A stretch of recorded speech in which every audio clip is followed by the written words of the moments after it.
সবাইকে নয়, যে ভগবানকে ভালোবাসে, যে ভগবানের চরণ আশ্রয় করে, ভগবান বলেছেন সেই মানুষকেই আমি ভালোবাসি। আর যারা আমার সাধুগুরু বৈষ্ণব পরম বৈষ্ণবদের ভালোবাসে না, আমাকে ভালোবাসে না, ধর্ম কথা, ধর্ম জ্ঞান, ধর্ম বুদ্ধি বিদ্যা যার ভিতর না থাকে, সে কি মানুষ হতে পারে? আমাকে যে না ডাকে, সাধুগুরু চরণে যে নিজেকে মাথা মস্তক না করে, সে কি মানুষ হয়? তাই বলেছেন সে আমার প্রিয় ভক্ত। তাই ভগবান স্পষ্টভাবে গীতায় বলেছেন, অধিক প্রিয়কারী আমার কে? যে আমার ভক্ত, সেই আমার অধিক প্রিয়। আমি সবার ভিতর সমভাবাপন্ন, সমান জ্ঞানে দেখি, কিন্তু তারপরও যে আমার প্রিয় ভক্ত, আমি সেও আমার প্রিয়, তাকে আমি একটু বেশি ভালোবাসি। তাই ভগবানকে সবাই ভালোবাসবেন, ভগবানের কাছে আসবেন। এই জগতে সকল ভালোবাসা মিথ্যে, একমাত্র গোবিন্দের চরণে যে ভালোবাসাটুকু অর্পণ করবেন, সেই ভালোবাসাই হচ্ছে সত্যিকারের ভালোবাসা। কারণ এই ভগবান বিনে আপনার সঙ্গের সাথী আর কেউ হবে না, কোনো কিছুই আপনি সাথে করে নিয়ে যেতে পারবেন না। একমাত্র হরির নাম, কৃষ্ণ কথা, সাধুগুরুর চরণের চরণ ধুলি ব্যতীত আর কিছুই সঙ্গে যাবে না।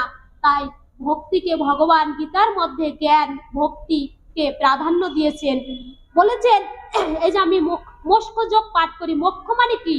মুক্তি লাভ করা, এই জড়জগৎ থেকে মুক্তি লাভ করা।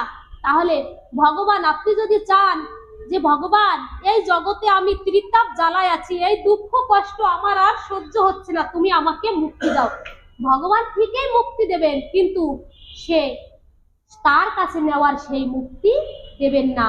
সে আবার এই মাতৃগর্ভে, এই জড় জগতে এই ত্রিতাপ জ্বালা সহ্য করার সেই মুক্তি দান করবেন। কিন্তু যে ভগবানের চরণে আশ্রয় করে, নিজেকে সমর্পণ করে, ভগবান তাকে মুক্তি দেবেন। কোন মুক্তি? যে ভগবানের সেই নিত্যধাম লাভ করতে পারে। আর যারা পরম সাধুগুরু বৈষ্ণব মহাত্মা ব্যক্তি, তারা কখনো মুক্তি চান না। তারা বলেন, হে গোবিন্দ, আমাকে যদি মুক্তি দান করো, আমি যেন পরবর্তী জন্মে হাজার হাজার লাখ লাখ কোটি কোটি বছর যেন তোমার এই সেবা পূজাই করতে পারি, আমি তোমার কাছে মুক্তি চাই না।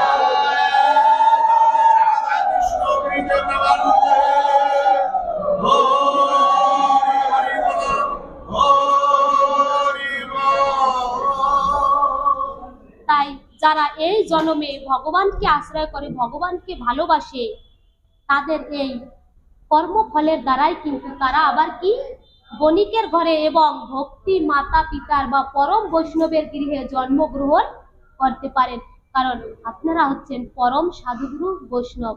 আপনাদের শ্রীচরণে আমার অনন্ত কোটি প্রণাম নিবেদন করছি। তাই ভগবান বলেছেন,